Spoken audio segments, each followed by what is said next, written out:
O artigo 5º, inciso 2, da Constituição Federal consagra o princípio da legalidade ao determinar que ninguém será obrigado a fazer ou deixar de fazer alguma coisa senão em virtude de lei. E, como garantia de respeito a esse princípio básico em um Estado democrático de direito, a própria Constituição prevê regras básicas na feitura das espécies normativas. A esse respeito, Alexandre de Moraes ensina que o processo legislativo é verdadeiro corolário do princípio da legalidade. Como analisado no capítulo sobre os direitos fundamentais, que deve ser entendido como ninguém será obrigado a fazer ou deixar de fazer alguma coisa, senão em virtude de espécie normativa devidamente elaborada de acordo com as regras de processo legislativo constitucional, artigos 59 e 69 da Constituição Federal. Assim, a inobservância das normas constitucionais de processo legislativo tem como consequência a inconstitucionalidade formal da lei ou ato normativo produzido, possibilitando pleno controle repressivo de constitucionalidade por parte do Poder Judiciário, tanto pelo método difuso quanto pelo método concentrado. Direito Constitucional, editora Atlas, 24ª edição, página 701. E nesse sentido, não se pode olvidar que, após ser enviado o autógrafo 3190/2014 ao chefe do Poder Executivo, no dia 15 de maio de 2014, sobreveio decisão judicial tornando sem efeito a determinação que, por consequência, desarquivou a propositura, levando-a ao plenário para a deliberação. Dessa forma, parece-nos muito bem arrazoado o veto quando argumenta que o projeto de lei 15/2014-L deveria voltar ao estado em que se encontrava antes da decisão liminar, que mandou desconsiderar os votos dos vereadores Deia e Teixeira. E antes disso, a propositura estava arquivada. Sendo assim, opinamos no sentido de que o veto 1/2014 inicie sua regular tramitação. É o parecer, Mairink, 10 de junho de 2014. Fernanda Avanço, Procuradora Jurídica. É isso. Agora outros, né? Questão de ordem, senhor presidente.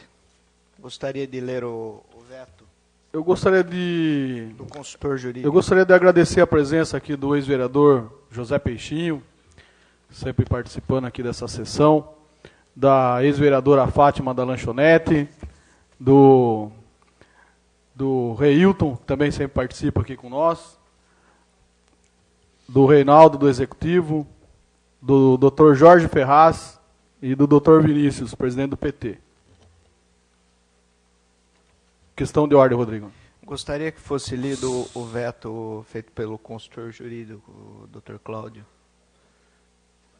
Então, mas daí O você... parecer ao veto. É que você que está com a questão de ordem, acho que é legal você fazer a leitura. Tá ok, então.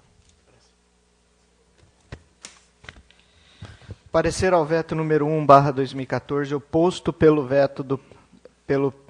oposto pelo prefeito autógrafo 3.190/2014, relativo ao projeto de lei 15/2014-L, de autoria dos vereadores Abner Seguro e Rodrigo da Imobiliária, que dispõe sobre a nomeação de parentes de agentes políticos no município de Mairink.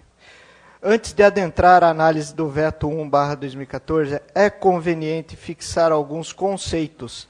Eis o que determina o parágrafo 1º do artigo 66 da Lei da Constituição Federal. Parágrafo 1º. Se o presidente da República considerar o projeto, no todo ou em parte, inconstitucional ou contrário ao interesse público, vetá-lo-á, total ou parcialmente. Definição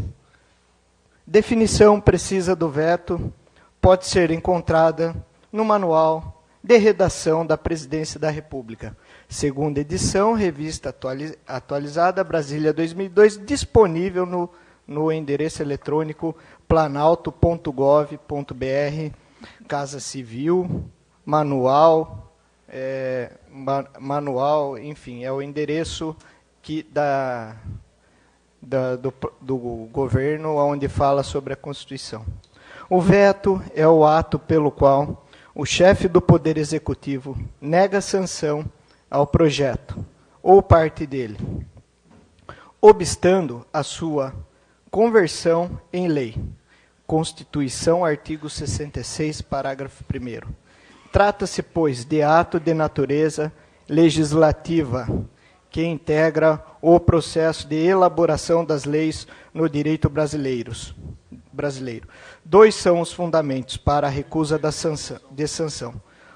Constituição, artigo 66, parágrafo 1º, inconstitucionalidade, contrariedade ao interesse da conformação constitucional do veto.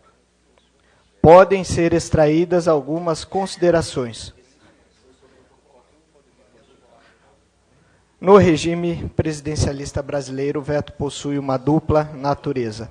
Pode-se caracterizar como um ato político, por ser instrumento colocado à disposição da discricionariedade do chefe do Poder Executivo, pelo qual ele manifesta sua discordância com relação à proposta de lei aprovada pelo Legislativo, na dicção constitucional. O veto, assim oposto, tem por fundamento a defesa do interesse público e o chefe do Executivo.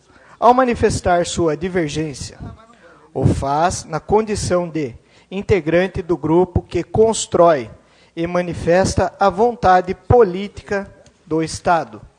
Seu conteúdo, nesta acepção, é extremamente amplo, pois a discordância pode ter por fundamento toda e qualquer razão que, na visão do Executivo, faça com que a medida aprovada pelo Legislativo seja inconveniente ou inoportuna. Por outro lado, o veto possui também natureza de ato processual, acepção na qual seu alcance, como de todo ato processual é extremamente circunscrito, é ato processual por integrar uma sequência ordenada de atos que visa alcançar um objetivo, no caso, a elaboração de uma lei. É manifestação prevista em lei, que deve ser exarada por quem detenha competência para tanto, no momento precisamente definido e pelo motivo expressamente fixado. Submete-se, nesse caso, às normas que regem todos os atos administrativos, aplicando-se a eles os mesmos requisitos de validade que a doutrina e a lei reconhecem aos atos administrativos em geral. Ao opor veto dessa natureza, o chefe do Executivo o faz na condição de servidor público, a quem a lei outorga a responsabilidade de zelar pela constitucionalidade da lei que entrará em vigor. É sob esse aspecto de ato administrativo e não como ato político que deve ser analisado o veto número 1/2014, já que ele não visa a preservação do interesse público, mas fundamenta-se na inviabilidade jurídica do projeto. Nesse sentido, a oposição do veto deve ter por fundamento a inconstitucionalidade da matéria submetida à apreciação do Executivo. Ocorre que o prefeito, segundo a afirmação constante das razões do veto, parecer do secretário jurídico, expressamente adotado como motivação, decidiu expressamente não discutir a constitucionalidade do projeto. Veja-se, com redobrada atenção, o veto é o ato posto à disposição do Executivo para que ele discuta a inconstitucionalidade do projeto aprovado. E o prefeito decidiu não discutir a inconstitucionalidade do projeto aprovado. Qual seria, então, a validade do veto número 1/2014, já que ele não foi oposto por ser a matéria inconstitucional, nem por ser contrário ao interesse público?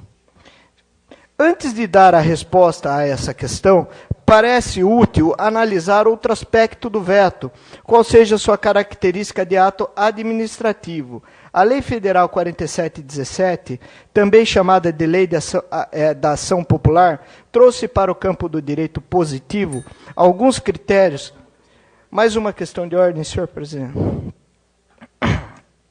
Positivo, mais uma questão. Alguns critérios que há tempos eram sustentados pela doutrina e pela jurisprudência. São os chamados requisitos de validade do ato administrativo.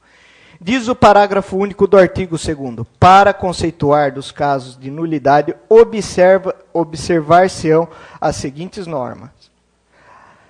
A linha A. A incompetência fica caracterizado quando o ato não se incluir nas atribuições legais do agente que o praticou. A linha B. O vício de forma consiste na omissão ou na observância incompleta ou irregular de formalidades indispensáveis à existência ou seriedade do ato. A linha C. A ilegalidade do objeto ocorre quando o resultado do ato importa em violação de lei, regulamento ou outro ato normativo. A linha D. A inexistência dos motivos se verifica quando a matéria de fato ou de direito em que se fundamenta o ato é materialmente inexistente ou juridicamente inadequada ao resultado obtido. O desvio, a linha E, o desvio de finalidade. Se verifica quando o agente pratica o ato visando a fim de diverso daquele previsto, explícita ou implicitamente, na regra de competência.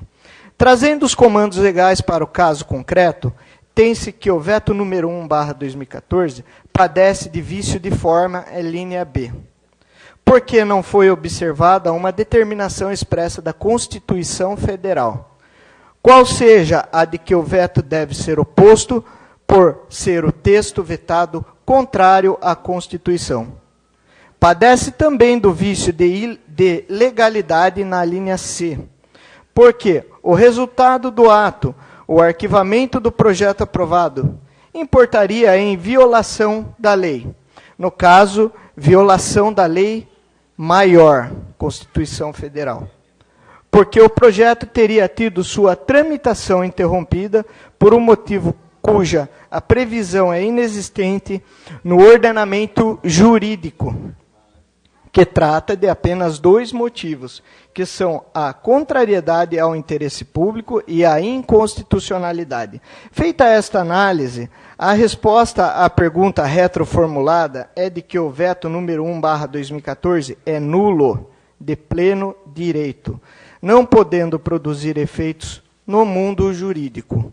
Por isso, considerando que o documento enviado à Câmara Municipal de Mairinque pelo prefeito não pode ser tido como veto, e também que transcorreu o prazo para o prefeito para que o prefeito vetasse o projeto. Há que se considerar ter havido o silêncio do prefeito, o que, nos expressos termos da Constituição Federal, se configura como sanção tácita.